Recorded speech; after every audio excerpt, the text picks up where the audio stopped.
Hello everyone, Ellie here, and welcome to a very special bonus episode for Trails in the Sky second chapter.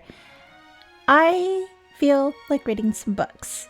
I've got a really comfy sweater on, I've got some tea, snuggled in a very nice chair, and I want to take you with me.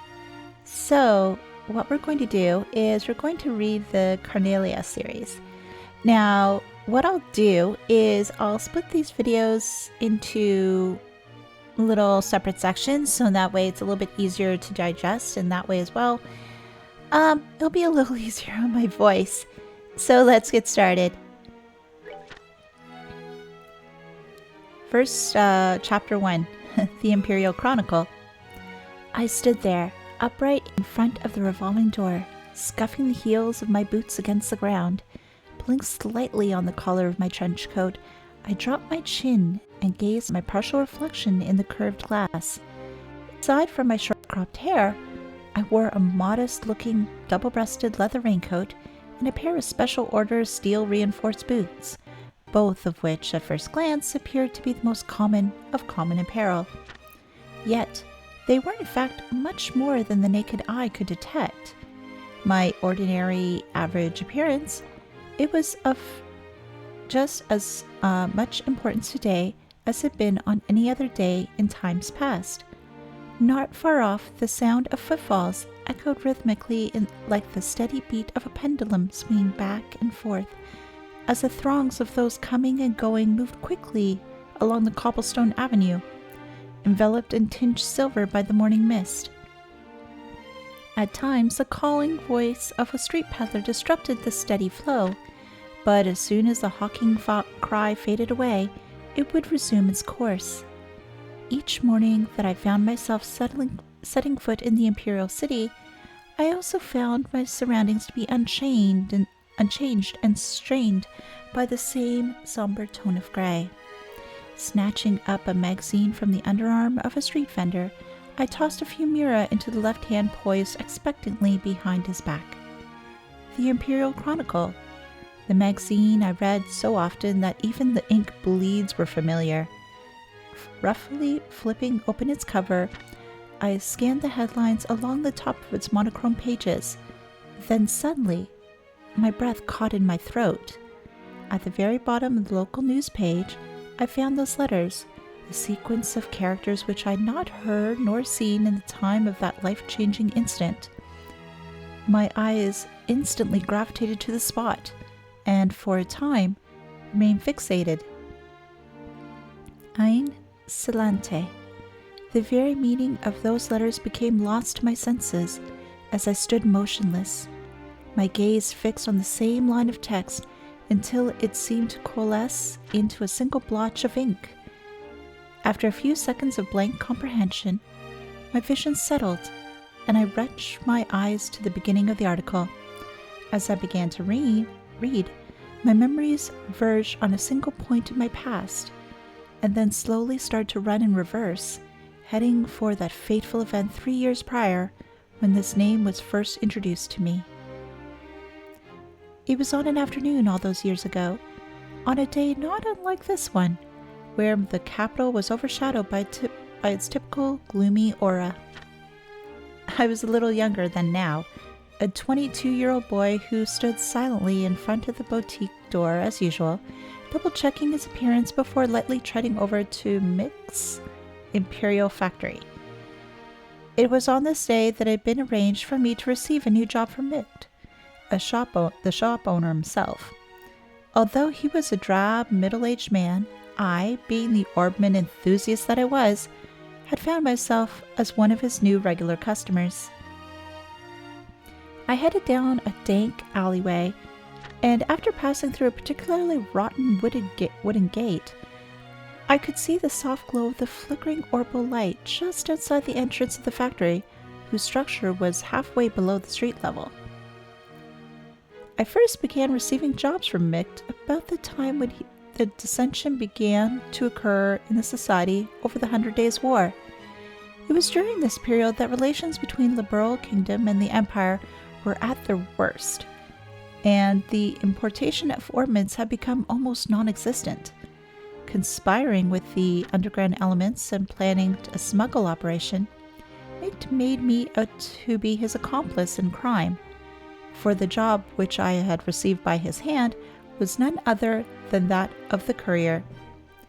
Being nothing more than a commoner in my teens at the time I met him, and a juvie devoid of any connections in life besides, I naturally jumped at the opportunity without a moment's hesitation. Yet, even after relations with Liberal had turned to some degree of normalcy, I realized I was in no mood to give up on my specialty, which focused mainly on the delivery of stolen goods. The reason being, there was no job out there which could bring me the kind of mirror that this one did. With an unrefined and inconspicuous appearance, I had countless times before hidden items of various sorts in my hat and trousers, and made my way hither and thither between the borders of these neighboring nations. And though to my delight, my wallet had become increasingly laden with a bounty of monetary rewards, I'd routinely changed my alias as a precautionary measure. So much, in fact, that these false names had built up into quite a list over the last few years. I've been known as Phil the Frivolous, Rooney the Trickster, and even Chris the Coward. However, Mick had always called me by one name, Toby. This was the identity I'd used for my initial job, and the one I liked above all others. The train station. "Hello there, Toby. You've come at just the right time." Greeting me with these words, Mick shuffled slightly in his seat behind the counter. The baked confection he had been eating was ever so carefully placed atop his lap to prevent it from falling onto the floor. He smacked both his powdered sugar-covered hands together with a clap, and the sound of white particles puffed into the air. The smell of sweet spices and baked apple pervaded the dimly lit shop. "You had an item dropped off no more than a few minutes ago," he continued.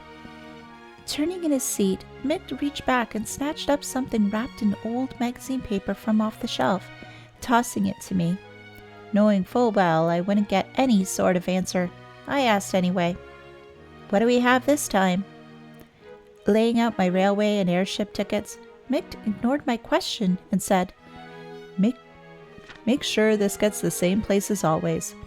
In his slow drawl he added, "It would be in your best interest to keep your involvement to a minimum by leaving the business side of things to me and focusing solely on getting the job done, Toby."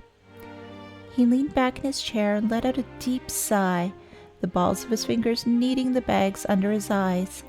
Then, once again, his large hand extended down toward the unattended cake resting on his leg. Before the sweet treat could reach his watering mouth, I had already made my way out the door of his tiny shop. As I walked, the waste paper bundled package bounced around inside the folds of my bag. By the feel of its shape and weight as it beat steadily against my side, I concluded that the object in my possession was probably just more swag. It didn't make me nervous not to know what it was that I was carrying, for I'd done this type of job many times before, and no matter what kind of trouble I found myself wrapped up in, I had always somehow managed to come out unscathed. In truth, my experience on the job made me tough, and I had become well versed in the art of orbital magic. So it was said that when I laid eyes on the rough-looking trio at the station, I felt no more knots of uneasiness in the pit of my stomach than was necessary for someone of my abilities. The platform for the train bound for Liberal was bustling with passengers awaiting its eventual arrival. Seeing that the benches were so crammed full of people that they could have very well been a tin of packed sardines, I resigned myself to standing near the entrance as I patiently waited for the train to come in. Twisting my body in order to move the bag to my other shoulder, I noticed the figures of two men. Heads bent together and conversing in an inaudible tone, they stood just beyond the ticket gate, right about where the horse head of the Imperial emblem lay embedded in the ground in a grand mosaic of tiles. After a short interim, another man approached and joined in the conversation.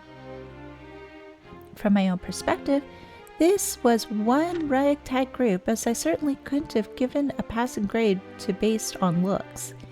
All three were extremely well-built and sported the same haircut. To put it mildly, they stuck out in the crowd like a bunch of sore thumbs.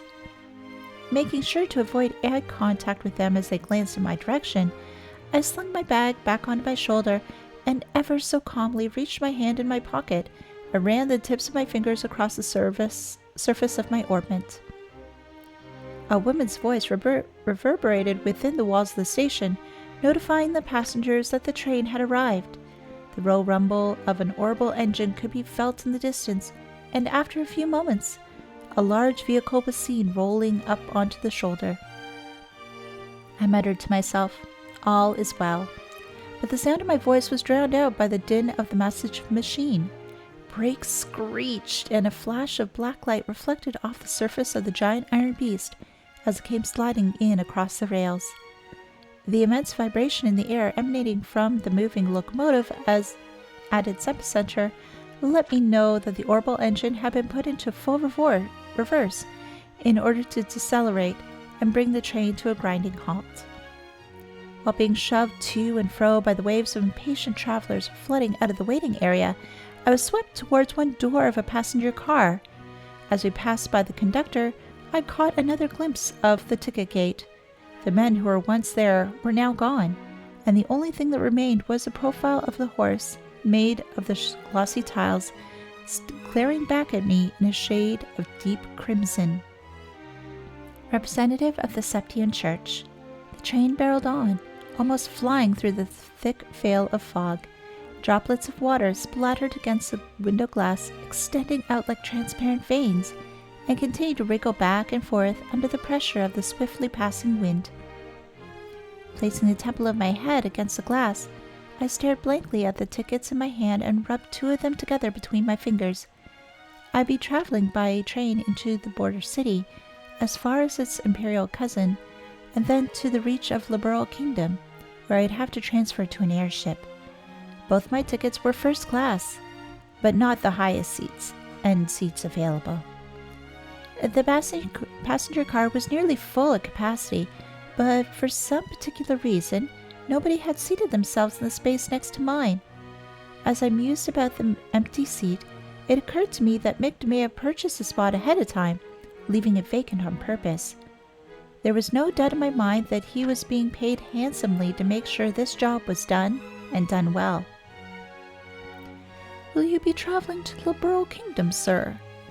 Right around the time that my trip on the rails had passed its halfway mark, I was met with this sudden question, and set up with a start. My eyes searched for the one who asked it. There, standing in the aisle, was a single woman with a radiant complexion, beaming down at me. She wore a coat with overlapping buckles, secured slightly above her breast, and appeared to be in her mid-30s. Gingerly bending her knees and pointing her finger at the empty seat beside me, she asked, "Do you mind?" With a tilt of her head, she indicated that the rear of the passenger car, where swirling smoke saturated the air, and softly muttered, "The smell of the tobacco smoke is just dreadful." Wordlessly, I nodded and dragged my bag from its place on the floor, moving it over by the window to the opposite side of my feet. The woman expressed her thanks and delicately sat herself down in the seat next to mine. For being a perfect stranger, she talked on endlessly, and I appropriately reciprocated the conversation by saying that I was on my way to the Liberal Kingdom on business as an orbment specialist. Her story was that she was on a mission of mercy for the church and had an errand to fulfill in the border city. "Just so you know, people sometimes refer to me as Sister," she went on. "Of course, it's just a nickname." She recrossed her black leather boot-clad legs and let out a sort of surprised titter from the back of her throat as she made mention of this. Sister Carnelia was her nickname. We continued on in this fashion, subjecting ourselves to a variety of idle banter, and as the time drew on, the sun overhead began to dip in its arc, crossing the celestial meridian and descending into the west. Each time the moving train cleared a grove of trees, the entire vehicle, passenger cars and all, was bathed in a warm apricot hue, flooding into the cabins, creating a majestic spectacle. I gaped at the coruscating effect, and doing so locked eyes with Sister Carnelia. Right at the moment, the brilliance of the sinking western light seeped into her rich brown irises, causing them to give off an exquisite rubescent sparkle. The glimpse made me wonder if the origin of her nickname was somehow related to the color of her eyes being likened to the luster of polished carnelian stone. The train gradually began to decelerate, and Sister Carnelia returned to her original seat in order to collect her bags. As a matter of habit, I checked my bag and ornament and found both the junk paper-covered package and the magical device fastened into my trousers inner pocket by a series of chain stitches, exactly how I'd left it. A woman's voice came over the intercom system, announcing the train would be arriving on schedule and that the rainy weather was to be expected at our destination. At the conclusion of the announcements, a number of disappointed sighs could be heard coming from along the row of seats. Raindrops pattered against the windows outside as the looming silhouette of the overcast city came into view. The station signal lamp emitted an angular light, which was scattered with a reflective effect by the falling droplets of water. Then came a spine-chilling metallic sound, followed by the jolts of the orbital engine's reversing thrust as the locomotive at the front of the train lurched to a halt. Over the loudspeaker came another announcement, asking passengers to ensure that they did not leave their baggage behind, and with that, several people stood up and crowded into the aisle. Watching a station worker in uniform as he waved a small flag amidst the falling rain, I picked up my bag and rose to my feet. I crossed paths with Sister Carnelia as I attempted to step into the aisle, but when she tried to step aside and allow me room to pass, she suddenly tripped and fell forward. Grabbing onto my shoulder for support, she picked herself up and with an embarrassed smile let me by. I gave her a short bow in line with the general etiquette practices, then headed for the exit ahead of her. Following my lead, Sister Carnelia shuffled along closely behind me, so close in fact that it felt like she would step onto my heels. Something about it just didn't feel right. Instinctively sliding my right hand into my pocket, I searched for my ornament, but the brass feeling I'd grown accustomed to was nowhere to be felt. In an instant, I felt my arm being twisted behind my back by someone or something with incredible strength. The sleek sound of a blade being unsheathed and then a warning prick at the tip of my back indicated the seriousness of my situation. "I have what you're looking for, Toby," whispered Sister Carnelia in almost inaudible tone, her lips barely moving just behind my right ear. "Let's not try anything either, shall we? I'd hate to see your afternoon spoiled more than it's going to be." And to show what she meant business, Sister Carnelia slightly altered the angle of her grip on my wrist, causing an explosion of agony that sent sparks flashing behind my eyes. Human fodder. Sister Carnelia spoke to me in a tender tone as she sent a wave of immense pain rushing through the whole of my right hand. "I won't have any trouble with you, now will I, Toby?" she asked. Far from eyes just brimming with tears, I nodded my head in consent as the salty streams of water ran down my face. Satisfied with my answer, she loosened her grip, and I felt the pain vanish as if it had been all some sort of illusion. With a wry smile, she further added, "Don't get me wrong, Toby. I've been sent here to protect you by the goddess herself." This is what she said to me while instructing me to keep my eyes focused on what lay beyond the window glass. Yet, there was something about the way she pronounced the last syllable of my name that really rubbed me the wrong way. Little by little, the line of passengers slowly began to flow out of the train car. Prodded on by Sister Carnelia, I inched forward while keeping my gaze on the platform through the passenger car window. Down the stairs which led to the front ticket gate, were the figures of those men from earlier this morning, the 3 thug-like passengers who had been loitering near the large horse head emblem of tile in the Imperial station. A muffled laugh echoed from her throat as she, too, noticed them. Well, isn't this a warm reception party you've got going? Cocking my head, I quietly pleaded, "Give me back my ornament!" Sister Carnelia said nothing. Members of the crew bid us farewell as we stepped through the exit to disembark the train onto the lead-colored platform below. Angrily, I thought to myself, "Damn it. What's going on with these fools? Can't they see what's going on?" I shut my eyes halfway to protect them from the drizzle whipping against my face, and I unhurriedly descended the wet set of stairs, a half pace at a time. Sister Carnelia moved along behind me at precisely the same length of stride. Below, the group of thugs waited expectantly at the bottom of the stairs. Waited for me, no doubt. Contemplating the rate at which I was going, I ultimately believed it was only a matter of time before I'd be handed over to the enigmatic group.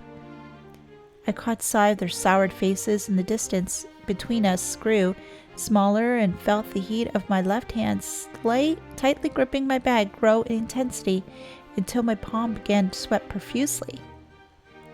Hitting the midway point on the stairs, Sister Carnelia suddenly whispered in my ear, "Keep your eyes on the ground, Toby." As I did I was told and cast my gaze down upon the tips of my boots, stained to a darker shade by the rainwater. Then, right at the moment I let out my breath, I felt a deep sense of pressure just below my shoulder blades as I was forcefully shoved forward. Droplets flew from my saturated fingers, and my world turned upside down as I tumbled down the stairs and slammed back first in the group of hoodlums. With a muffled crunch, I felt the painful sensation of my ribs crumple under the weight of my body and then return to normal from their severely compressed state. 2 of the seemingly military men who were hit as I toppled down the stairs, like an avalanche unleashed upon a pair of young saplings, absorbed the transfer of force and were thrown into a large puddle collecting on the ground nearby. Shrieks erupted from the startled passengers nearby, more shrill than the high-pitched sound of the railway brakes from the decelerating locomotive. As my world spun wildly about me, I lay there, the chill of the tiles seeping into my back. With a concerted effort, I rolled my eyes to the left, where my arm remained in an outstretched state. By some act of the goddess, I had managed to keep my tight 5-finger grip on the bag that I had been carrying. In an effort to get up, I slid into a prostrate position, keeping my chin in a contact with the ground. Making a low visual sweep of the vicinity as if my life depended on it, I noticed the military-like physiques of the men had vanished from view. The only figure I saw standing above me now on the platform was that of Sister Carnelia, and on her shoulder, as if she was merely hefting a sack of grain, was one of the men. Turning in the direction where the train had sat in its motionless state, she lobbed the unfortunate man down on a set of empty rail tracks below. By this time, I'd risen to one knee while keeping the other firmly planted firmly on the ground in a half-standing position. The world in front of me was still swaying, undulating in my wavering eyesight. My head slowly rocked back and forth with it as the double vision of Sister Carnelia's boots approached me.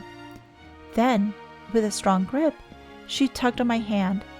For some strange reason or another, when she did this, I failed to notice the unpleasant feeling that her hand wrapped tightly around mine brought. "Let's go, Toby," she instructed in an authoritative voice. Nearly dragging me, she pulled me to my feet, and before long, we were hightailing it out of there. The onlookers made quite a commotion as they moved hastily out of the way in a determined attempt not to be caught in the middle of our flight path. The bag in my left hand swung helplessly, knocking against my thigh. After clearing the ticket gate, Sister Carnelia finally let go of my hand, but a sickeningly slippery sensation came with it.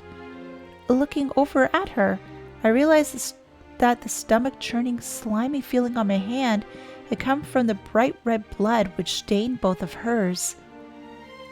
I peered back over my shoulder in the direction of the platform as I continued to run, but the figures of those 3 men who had been waiting for me at the station were nowhere to be found. Emissary of the Sabbath. I sat staring at the partially melted clump of butter on the stack of cold pancakes. Picking up a fork, I poked at them, and after turning the top one over, I daubed the milky yellow substance between the rubbery layers. In doing so, my interest in what sat atop my plate faded into nil. A hanging lamp dangled overhead, making a sporadic buzzing sound as its honey-colored light flickered, creating jittery shadows and distorting my vision within the inn. The pouring rain outside didn't appear as if it would let up any time soon either. Bringing my face closer to the window, I peered through the film of water flowing down the outside of the glass as I tried to make out the dimly lit avenue. Although the station house sat right at the end of the road from where we were lodged, all that was visible was the side of the structure obscured by a shadow which prevented me from being able to see the platform. "There's nothing to be worried about," said Sister Carnelia as she returned, wiping her hands with a handkerchief as white as newly driven snow. Stretching the square strip of cloth out, she sat down and placed it neatly on her lap like a napkin. Then, in a reassuring tone, she added, "We have seen the last of them for a while." Watching the tips of her fingers move as she smoothed out the wrinkles in the piece of fabric resting on her legs, I was hit with a sudden flashback, reviving the awful sight and coppery scent of the sticky blood which had covered those hands not more than a few hours ago.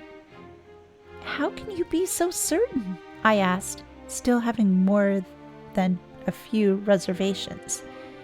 "Because that's how these types of crime syndicate works," she replied, clearly seeming to know all the answers. The waiter came and set a plate in front of Sister Carnelia with a soft clink as the base of the glass dish tapped slightly against the hard surface of the table. After scooting the meat-laden porcelain plate towards her, she licked off the sauce, now covering the tips of her fingers in almost a sensual way. Sickened by the bloody image already in my mind and now the sauce, I tossed my fork aside and leaned heavily back in my chair. The city outside began to fade into shades of gray, and by the time Sister Carnelia was finished tucking away her steak, it had completely sunk into the darkness of night. I questioned her again. "How can you be so certain that no one will come after us?" Using a piece of black-crusted bread to wipe up the last drops of sauce, she answered, "Because that is how they function. One unit consists of 3 people." Then, as if remembering something else important, she added, "That group was after you. They're a Jaeger Corps." Upon hearing this, I recalled some of those men at the landing port some time ago. Only the most renowned and skilled of mercenary groups have the honor of calling themselves a Jaeger Corps, or at least that's what Mick had told me about them.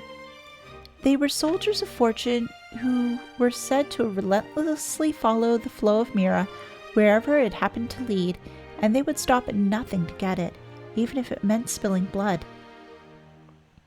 Warhawks, mercenaries without borders, and a group never to get involved with, is what Mick often had a habit of saying about them.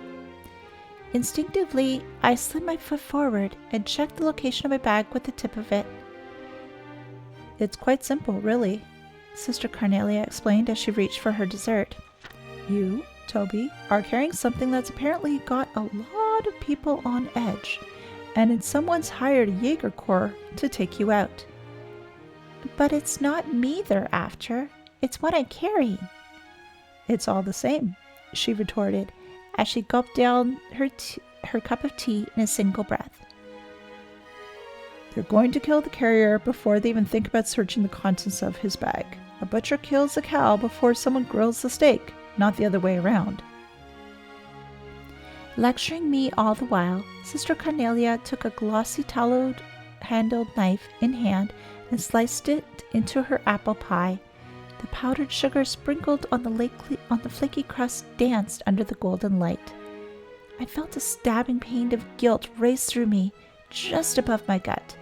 Unexpectedly, I began to think of what Mick could be doing at this moment, but my short period of rumination was cut short when I saw Sister Carnelia's hand stop cold.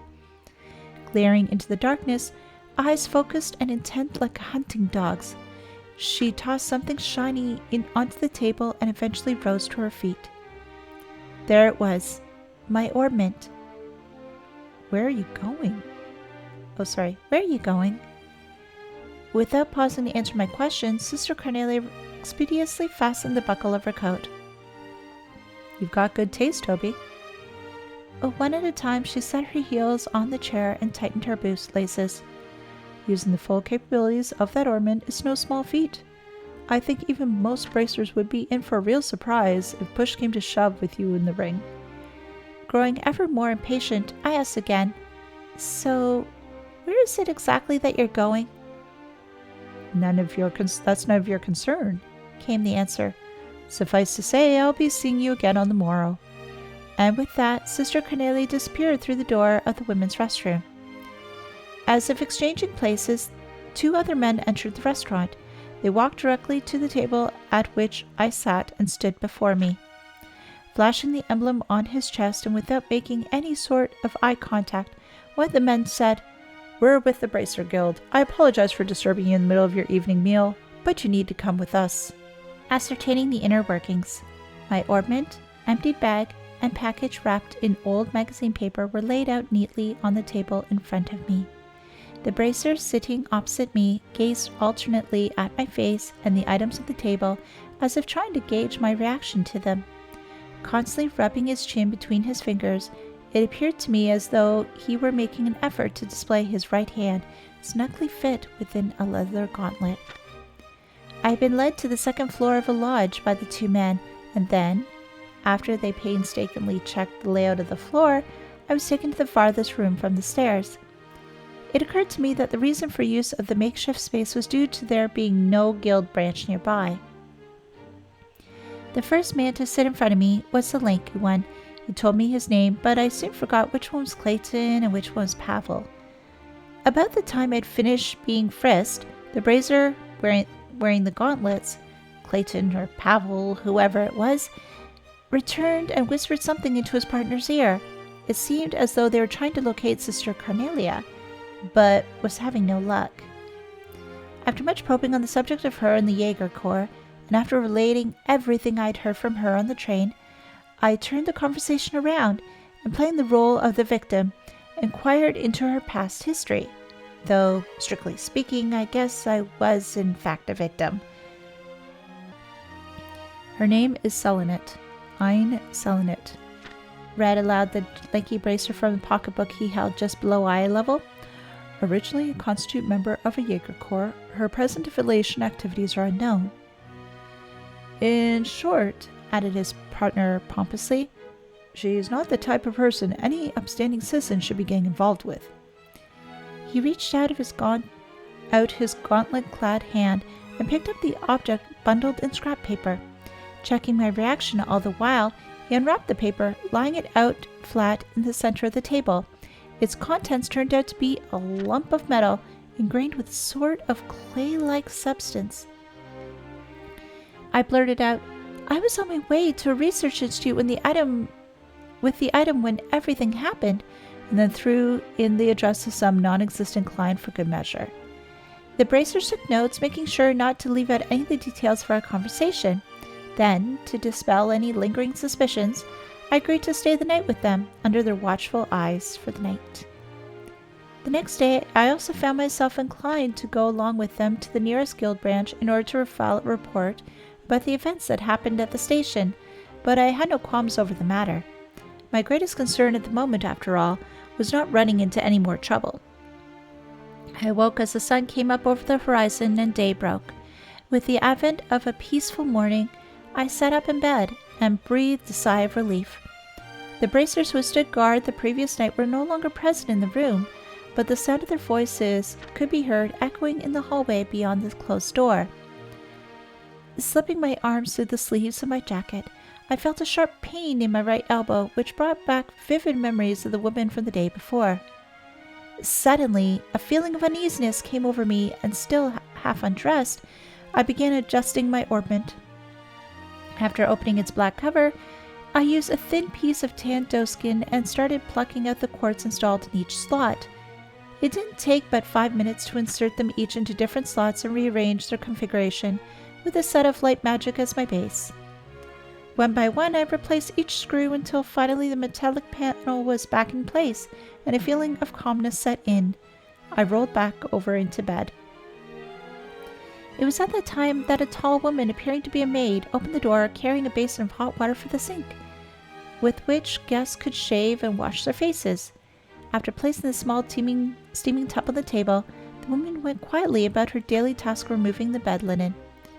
Finding myself shooed from my own bed, I reluctantly headed toward the basin when just beyond the open door, I caught sight of 2 shadows cutting across the hallway in succession. "They're here," I muttered to myself as the low tone of my suppressed voice reached my ears. With only a bar of soap in hand, I remained unbelievably calm as I quickly shut and bolted the door. Then, pondering my next move, I stood with my back pressed up against the wall. On the other side of the hardened clay wall, the brief clamor of fighting ensued. Fumbling with the chain attached to my hip pocket, I grabbed the hold of the ornament I'd adjusted just barely moments earlier. It was 2 braces versus the 2 others I'd seen moments ago. Throwing myself into the mix with the 2 men from the guild would definitely put us at an advantage from a numbers standpoint. However, when I turned again to face the door, the voice of self-doubt came percolating through my closed lips in the form of a distant mutter. "There were only 2 of them?" I muttered to myself. If Sister Carnelia's words were to be believed, then one unit consisted of 3 people, not 2. Again, I questioned myself inwardly.